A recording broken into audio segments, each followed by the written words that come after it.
All right, so today I want to talk about a pair of speakers that you want to hear about. If your budget is under $500, but you want a pair of speakers that sound more like a $1,500 pair of speakers, you're going to want to see this video. Let's take a quick look at what I'm talking about. So today I want to talk about a pair of speakers, the Elac Debut 3.0 DB63. They come in at $450. They're very nice looking, and the sound is incredible at this price point. They feature a 1-inch aluminum dome tweeter, a 6.5-inch fiber cone woofer. They handle 20 to 140 watts. The frequency response, they go down to about 42 hertz. They are 6 ohm speakers with a sensitivity of 87 dB, but they're very easy to drive. They have a rear firing port, and they weigh 17.3 pounds each and have a 3-year warranty. Let's get started. Let's talk about these exciting speakers that are actually very affordable and sound amazing. At $449, these should be illegal. And I know that sounds silly, but man, these sound punchy. They sound big. They're dynamic. They have energy. They have some beef and warmth in the mids. The bass is bombastic for their size. It's not world-class anything here, but man, $450, I don't think there's any speaker made today at this price that sounds this good. And even Elac on their website makes the claim that these sound way more expensive than they are due to their engineering expertise. Now, the past version of these speakers was designed by Andrew Jones. And I never reviewed them because I had them and I thought they sounded a little bit cardboardy, a little bit hollow in the mids, like a lot of lower cost speakers do. They were musical, they were fine. But, once you've heard what a really good speaker can do, and I've heard so many of them, I'm blessed to be able to hear so many of these things and blessed to have this as a hobby. Music feeds the soul, it feeds my soul. It de-stresses, it speaks. We all speak the language of music. There's a connection between humans and music. And those previous versions, even the first versions that were so popular and well reviewed and hyped, I didn't like them. And so when these were on the way, I was like, oh man, I hope they're good because I would like to review an affordable pair of speakers. And you guys know if I don't like something, I send it back and I say, I'm sorry. I can't review this. There's either too many issues or the sound quality is lacking or something. So I had low hopes, but when they arrived and I unboxed them, I thought, wow, these are pretty handsome speakers at this price point. They look really nice. They feel a bit solid. So I took them out. I put them on my Dyne Audio Stand 6s, which I've had here for years. Really good stands, universal stands, I'll say. They work well with almost any bookshelf speaker. So I put them on, I set them up in the room correctly, as I do with all speakers, and I let them run for a good 48 hours. Now, I know some people say burn-in can take 1,000 hours, but in my experience of 35 plus years in this hobby, I've never heard burn-in change any product in any substantial way. What they sound like after the second hour is usually pretty dang close, 98 to 99% of what they're going to sound like in 1,000 hours. That's just been my experience. I'm not, poo-pooing the burn-in, methodology and all of that. I'm just talking of my experience because that's all I can really do here. But I put them on, I let them run for 48 hours, and I actually hooked up those Nordos Valhalla cables to them. I did test them with the basic copper because most people buying $450 speakers are not going to put cables that cost thousands onto them. But I do want to talk about those cable differences on these speakers in this review. But anyway, I set them up there, and on the third day I came in here and I said, all right, I'm going to listen to some music. Now, I will say I did listen to them that first 48 hours because I listen to music every day. And during those first 48 hours, I was like, this is insane. And at one time I had them playing pretty loudly and I was in the kitchen with Debbie and I was like, these sound out here in the kitchen just as good as some of these $8,000 speakers I have in here. What's going on? So on that third day when I came in to finally listen critically to these, I expected the sound to be a little puffed up in the bass, a little obscured in the details in the treble, and kind of a generic mid-range performance. And what I mean by that is not as refined as speakers I'm used to hearing here. So I put them in, I hooked them up to the Electro Compagnie integrated amp, and away I went. I was listening to my playlist that I have on Tidal. You can follow me there at HiFi Huff. You can listen to my HiFi demo songs. There's something like 100 and something songs there now, but these are songs that I like to listen to when I evaluate gear because I listen to the same songs a lot of time so I can hear the differences between speaker A, speaker B, amp A, amp B, etc. And I started off with the first song, Depeche Mode, My Cosmos Is Mine. Now, this is not an audiophile track, but it has an amazingly big drum beat that kicks it off.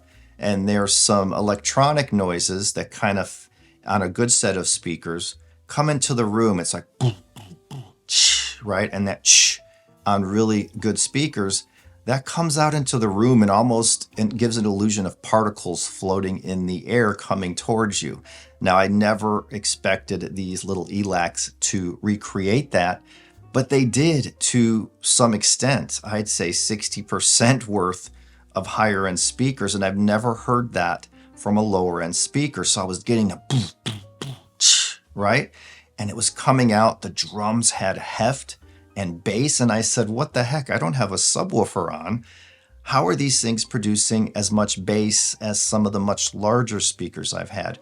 Now, the bass is not that super tight, lean, tuneful bass where you hear every bass detail. It's kind of mid-range between big, beefy, and that tight, tuneful. So you do hear bass instruments cleanly, but the bass is big. It's not lean in any way, shape, or form, but it's also not sloppy to where it's overloading the room. I was saying, wow, these are the perfect size for my 13 by 18 space. And as I listened more to the playlist, I was listening to old songs. There's a song on there called Mr. Kicks, and you hear this clean drum sound going between the speakers. And I was amazed at what I was hearing for the price point of these speakers. And I was listening at low volume at night one night, and they sounded rich and full at low volume. Now, this is with the expensive speaker cables and interconnect, right? So I then decided to put in the $39 copper cables that I really, really enjoy. And a lot of people bought those cables. So they're not exotic. They're 39 bucks, but they give a nice, warm, full, fluid sound. They might obscure some of the details up top, a little smeared maybe if you jam it and turn it up, and you'll notice these things. But overall, they're really great copper cables, and you shouldn't have to pay more for a nice set of basic copper cables. So I put those in. I took out the Valhalla XLR interconnect that I recently acquired, and I put back in my Red Dawn, Nordos Red Dawn interconnects. And I fired up the same songs. Now I noticed less energy. There was less volume. It was a little bit lower in volume. It was a little flatter, but man, they still sounded amazing, even using the speaker cables that are much lower in cost, which are more in line with what people will use who buy this speaker. So as I listened day after day, night after night, they were just sounding so powerful, so energetic. But the treble, it's an aluminum dome tweeter, but there was nothing metallic about it. I know a lot of old school speakers that used aluminum dome tweeters. I found they could sound metallic or edgy up top, and that kind of, for me, ruins the experience, and it makes everything just sound cheap. I always like speakers that sound refined, and you hear me use that word a lot. And these are quite refined at $450. There was no edginess, no splashiness, no grit.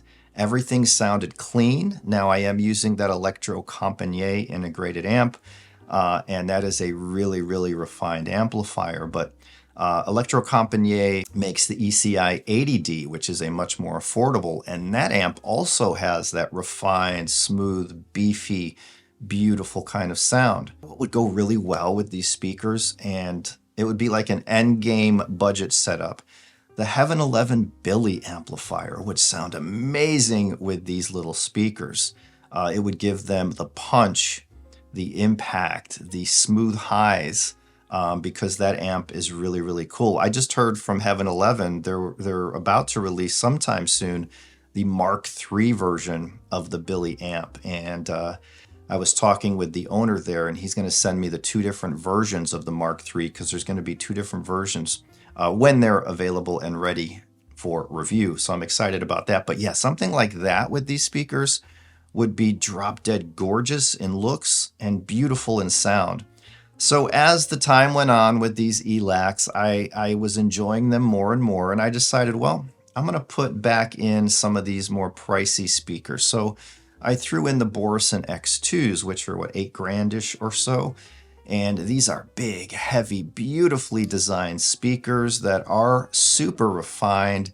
And when I put those in, yes, the sound was bigger, the bass was bigger, the treble was a little silkier and smoother. The mid-range was more recessed on the Borisons, meaning the soundstage was more behind the speakers. With the Elacs, that soundstage was brought a little bit forward, but not so forward that it's encroaching on your listening seat, you know? It was a really nice presentation with the Borison. And you can tell they were a much more expensive speaker.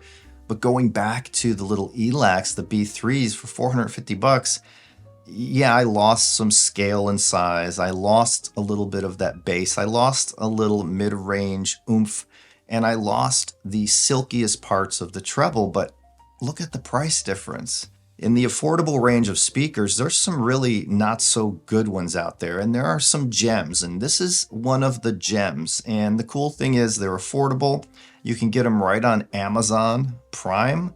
You can buy them direct from Elac or any Elac dealer. Now, I don't make money with these videos. All I make is the ad money most of the time, so I've never been paid to do any kind of hi-fi audio review. I will say though, if you buy these from Amazon using my link below, this is a way that can support this channel and help keep me going here. I will make a commission if you buy a set from Amazon, just a little bit. It's like pennies on the dollar, so that really helps. And you don't pay more for those speakers. You're paying the same price. It just gives me a tip of sorts. So if you find this review useful, only if you find it useful, you can use my link in the video description below to Amazon to buy a set of these. You'll be paying the same price, but it'll send a few bucks my way, so I appreciate that, and I thank you all. If you have $1,500 burning a hole in your pocket and you're looking for new speakers, don't automatically assume that that $1,500 pair is going to sound better.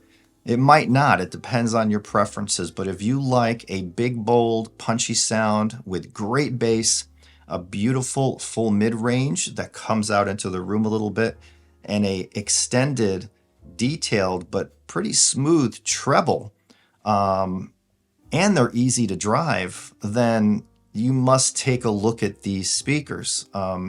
They're awesome. I hope you enjoyed this video. I will see you guys soon in the next one. I'm trying to make more videos on this channel, especially in 2025. I'm going to try to do 2 videos per week at least, so we'll see how that goes. I'll be doing other videos besides reviews where we just talk about audio, talk about the journey, talk about the experience. So if you guys want to see those as well as reviews, thumbs up, subscribe, hit that notification bell. It's very important. Otherwise, you'll never know that new videos are here. So I love you all. I thank you all, and I will see you in the next one.